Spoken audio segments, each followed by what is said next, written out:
Magaalaa Finfinneetti ayyaanni Iid al-Fixrii akka lakkoofsa hijiraa waggaa 1443ffaan sababa rakkoo nageenyaa osoo sirni salaataa geggeeffamaa jiru raawwatameen addaan citeera. Ayyaanni kun istaadiyeemii magaalaa Finfinnee fi naannoo isaatti osoo kabajamaa jiru naannoo siidaa wareegamtootaa jedhamee beekamutti rakkoo mudateen sirni salaataa osoo hin xumuramne addaan citee jira. Ayyaana Iid al-Fixrii ayyaaneffachuudhaaf waltajjii qophaa'e irratti dursitoonni amantaa Islaamaa keessummoonni affeeramanii bakka kabaja ayyaana kanaatti argamanii fi hoggansi mootummaa erga haasawaa taasisanii sirni kadhannaa yookaan salaataa wayita raawwatamaa jirutti osoo salaatni hin xumuramne istaadiyeemii Finfinneetiin alatti dhukaasni hedduu iyyi dhagahame. Sirni ayyaaneffannaa kunis istaadiyeemii Finfinneetiin alatti namoota kumaatamaan lakkaa'amanii dirree masqalaa dabalatee daandiin konkolaataa kallattii hundaan namoota hirmaattota ayyaanichaatiin guutameera. Haa ta'uutii dhukaasni istaadiyeemiin alatti bakka kadhannaan taasisamaa jirutti dhukaasni dhagahameen namoonni istaadiyeemii keessaa kadhannaarra turanis sirna kadhannaa kana addaan kutaniiru. Dursitoonni amantaa sirna kadhannaa dursuun gaggeessaa jiran namoonni akka tasgabbaa'anii fi akkasumas qaamni mootummaa dhukaasa akka dhaabu gaafachaa turaniiru. Namoonni istaadiyeemii keessaa akka gadi hin baaneefis karri bahumsaa hundi cufamee ture. Istaadiyeemii magaalaa Finfinnee keessatti wayita rakkoon alatti mudate namni waltajjii irra ture tokko akkas jechuudhaan namoota istaadiyeemii keessa turaniif ergaa dabarsaniiru.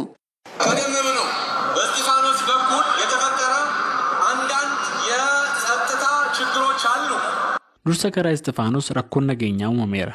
Kan ammoo humnoota nageenyaa mootummaa fi qaamolee mootummaa dhimmi ilaallatuun geenyeera. Hanga danda'ametti rakkoo kana furuudhaa fi humnoonni nageenyaa mootummaa hojjechaa jiru. Nutis akka rakkoon kun hin babal'anneef ergaa dabarsineerraaf.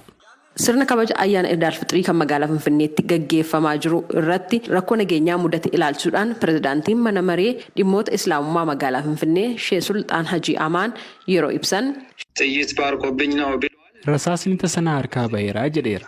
Tole isa harkaa rasaasni tasaa ba'e yoo jedhame isaan booda dhukaasni hedduu ture maaliif barbaachise? Kanaaf mootummaan dhimmicha qoratee akka ifoomsu ni eegna.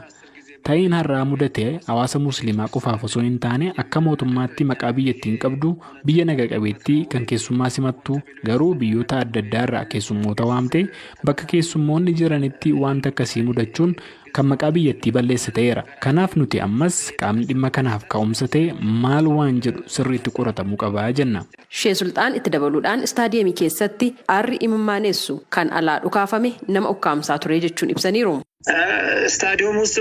Istaadiyeemii keessatti aarri imimmaansu kan alaatti dhukaafametu dhufee nu ukkaamse malee istaadiyeemii keessatti wanti uumame hin jiru. Alaa garuu karaa daandii bataskaana Istifaanosii fi Magganaanyaa dhukaasni dhuka'uu dhageenye. Poolisiin feeraalaa rasaasni tasaa harkaa ba'eetii jedhame. Garuu nuti sirriidha jennee amanuudhaaf waan nama rakkisuudha. Wanti uumame maaliif aarri imimmaansu lakkifame? Kun nuuf gaaffiidha. Nama sagadaaf ba'e irratti uummati kadhannaaf ba'e kun homaa qabatee hin baane. Maaliif dhukaasni kun hundi dhukaafame? Kun ta'ii itti yaadamee godhameedha jennee amanna. Hanga ammaatti rakkoo uumameen lubbuun namaa darbe hin jiru jechuun ibsan Sheek Sultaan. Hanga ammaatti namni miidhame wanti nu qaqqabe hin jiru. Garuu namoonni daandii Magganaanyaa naannoo bataskaana Istifaanosii fi naannoo siidaatti kadhannaa irra turan hedduun hidhamaniiru jechuu dhageenye. Gochi kun gama mootummaatiin hordoftoota amantaa kiristaanaa fi islaamaan kan raawwatame miti. Garuu itti yaadameeti jechuudhaa fi odeeffannoo qulqullaa'ee hin arganne gama mootummaan waan jedhan eegaa jirra. Naannawa siidaa wareegamtootaatti miseensonni poolisii federaalaa fi amantoonni walitti bu'uu isaaniis ibsanii jiru. Sheek Sultaan. Dhagaa darbachuun bakka uummanni miiliyoonaan lakkaa'amutti ba'etti wanta akkasii ni uumama.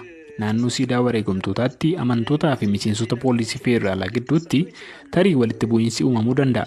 Dhagaa darbachuunis jiraachuu danda'a. Malee nuti waan sirrii eenyutu maal raawwate maaliif kan jedhu hanga yoonaatti wanti ifaanuuf ta'e hin jiru.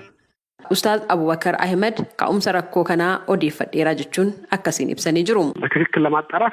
Sirriitti qulqulleeffachuuf yaaleera. Koomishinara dhimmi ilaallatu waliin dubbadhee wanti natti himanii aarri gaasii kun tasa harkaa ba'eetii naan jedhan.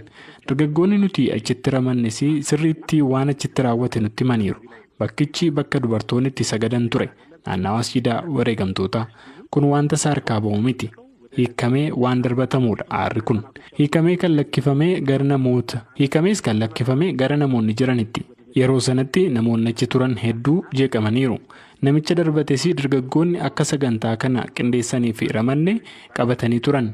Innis dhiifama gaafachaa ture. Garuu miseensonni poolisii feeraalaa kan dhufan harkaa baasan. Koomishiniin poolisii Finfinnee gama isaatiin ka'umsi rakkoo kanaa maal akka ta'e hin beekne jechuudhaan namoonni muraasni sirna salaataa irratti jeequmsa uumaniin qabeenya irratti miidhaan gaheeraa jechuun karaa fuula marsariitii hawaasummaa isaa maxxansee jira.